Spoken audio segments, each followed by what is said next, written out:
नमस्कार प्यारे विद्यार्थियों। हम बिहारी जी की सह प्रसंग व्याख्या पढ़ रहे हैं। अब तक लगभग 30 दोहे हम बिहारी जी के पढ़ चुके हैं।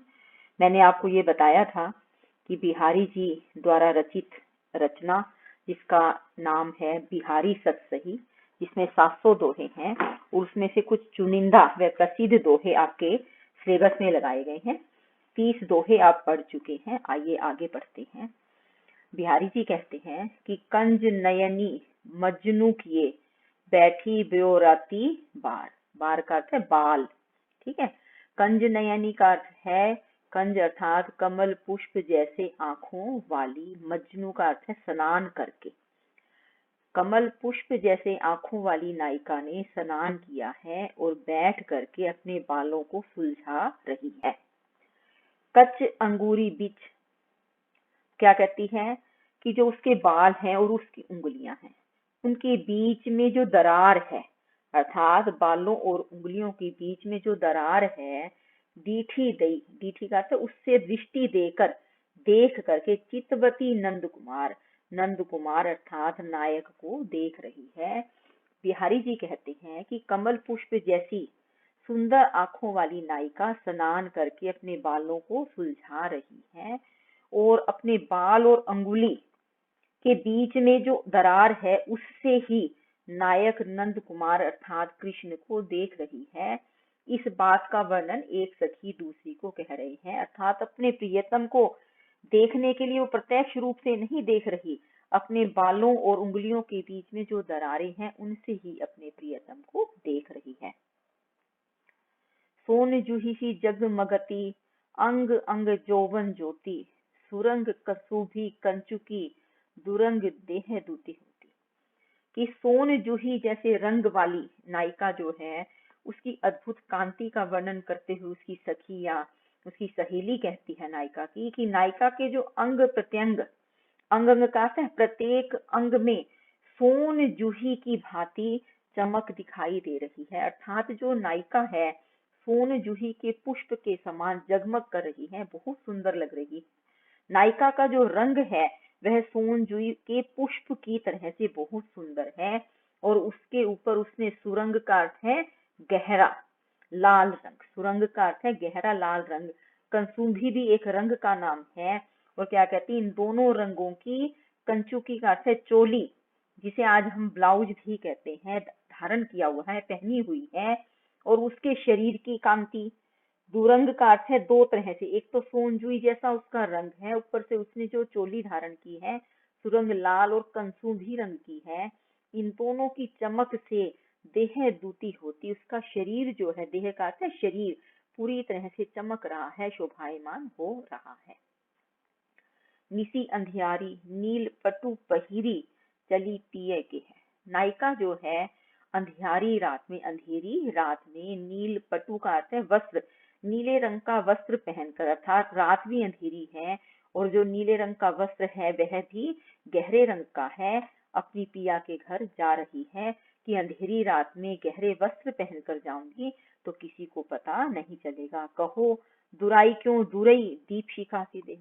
तो जो बिहारी जी हैं कहते कि नायिका तो अपनी तरफ से समझदारी दिखाते हुए क्या कर रही है, अंधेरी रात में नीला वस्त्र पहनकर पिया के घर जा रही है, लेकिन दिए की शिखा के समान, जलते हुए दिए की शिखा के समान जो उसका शरीर है उसे वह किसी तरीके से छिपा नहीं सकती, अर्थात अंधकार में भी चारों तरफ रोशनी हो जाती है और नायिका कहाँ जा रही है इस बात का सबको पता चल जाता है।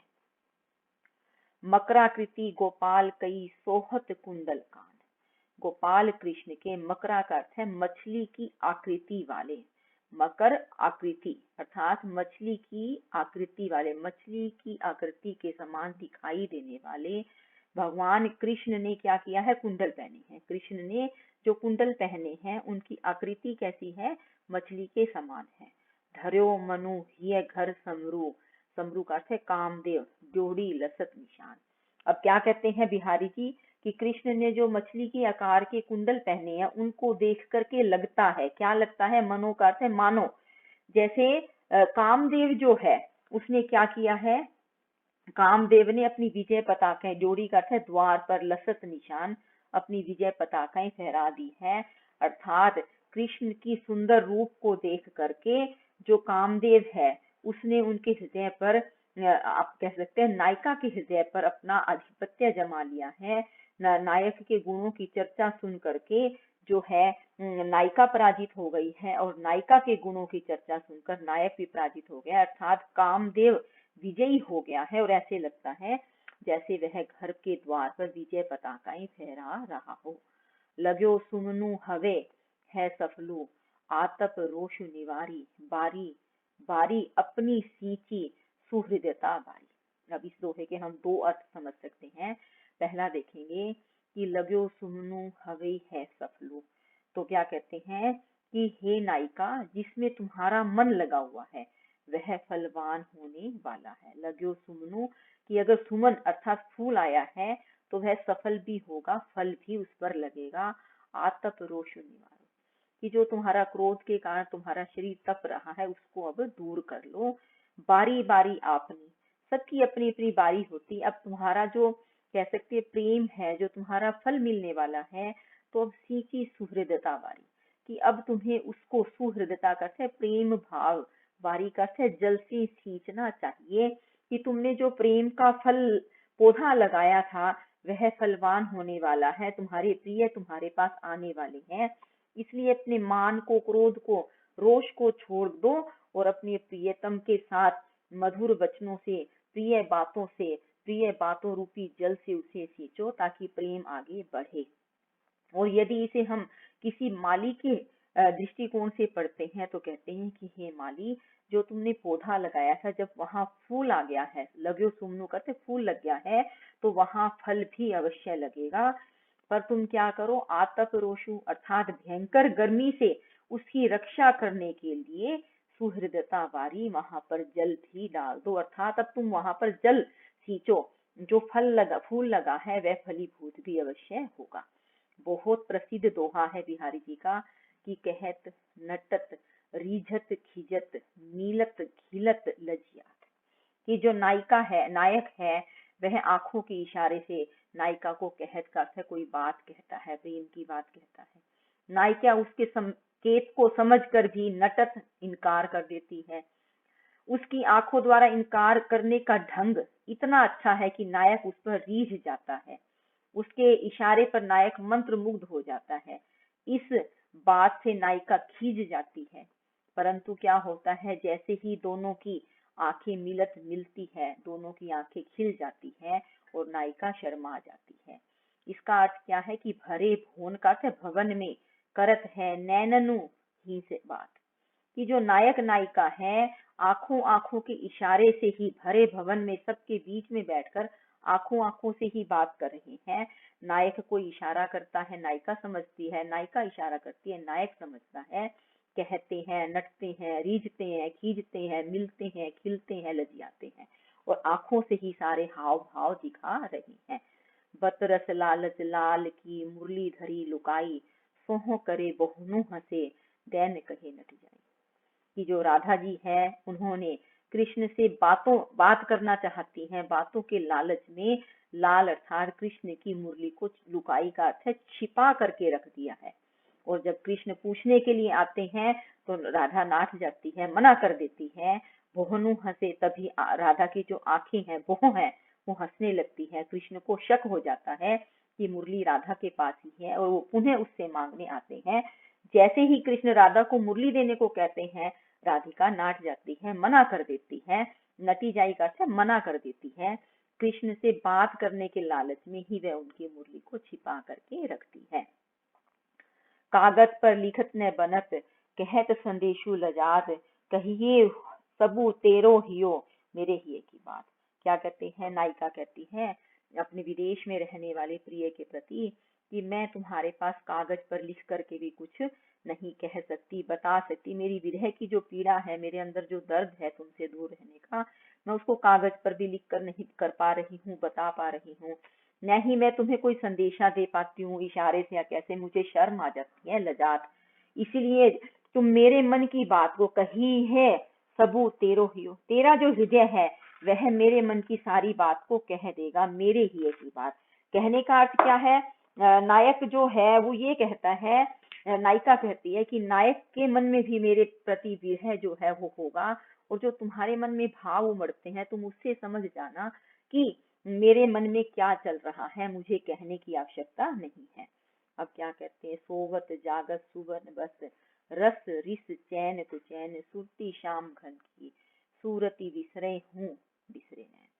कि मेरे श्याम घन की, मेरे श्याम सुंदर की जो सूरत है, जो उसकी मूरत है, उसके प्रति जो प्रेम है वह मेरे मन में इतना गहरा है कि यदि मैं सो जाती हूँ तो भी, अगर मैं जागती हूँ तो भी, और यहाँ तक कि सुपने में भी, सुपने का क्या, स्वप्न में भी नायिका कहना चाहती है, राधा जी कहना चाहती है कि सपनों में भी, अर्थात हर स्थिति में श्री कृष्ण की याद आती रहती है। श्री कृष्ण के मिलने से मुझे रस अर्थात आनंद मिलता है, रीस अर्थात क्रोध भी आता है, व्याकुलता भी होती है, कभी चैन मिलता है और कभी बेचैनी व्याकुलता होती है। कृष्ण से प्रेम करती हूँ और उन्हीं से मुझे चैन मिलता है। सूरती विसरे हूँ विसरे न, कहती कि मैं श्री कृष्ण के बिना रह नहीं पाती हूँ, और इस स्थिति से निपटने के लिए मेरा बड़ा मन करता है कि कृष्ण के प्रति रति अर्थात प्रेम को मैं विसार दूं, भुला दूं, कृष्ण के प्रति प्रेम को भुला दूं, पर मैं बहुत प्रयास करके भी कृष्ण के प्रति अपने प्रेम को भुला नहीं पाती हूँ।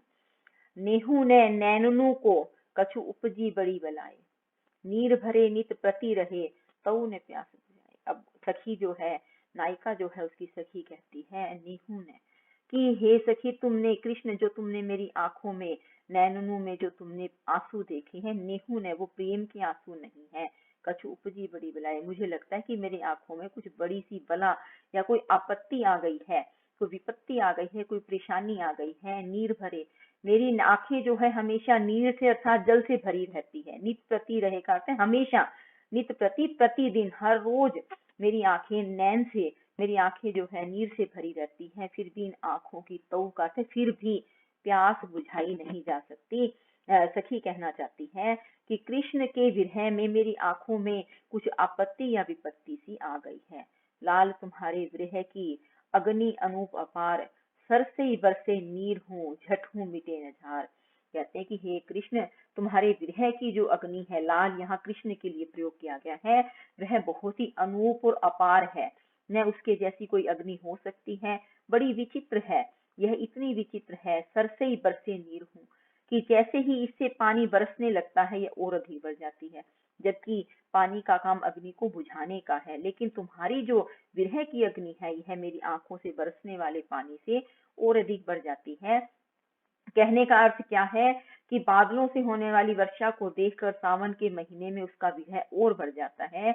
इसी प्रकार यह अग्नि इतनी अपार है कि झरहू मिटे न झार, पर्वत से, झर का अर्थ पर्वत से निकलने वाला झरना, अर्थात उससे निकलने वाला जल प्रवाह, झरना पानी जो है, वह भी मेरी विरह अग्नि को मिटा नहीं सकता।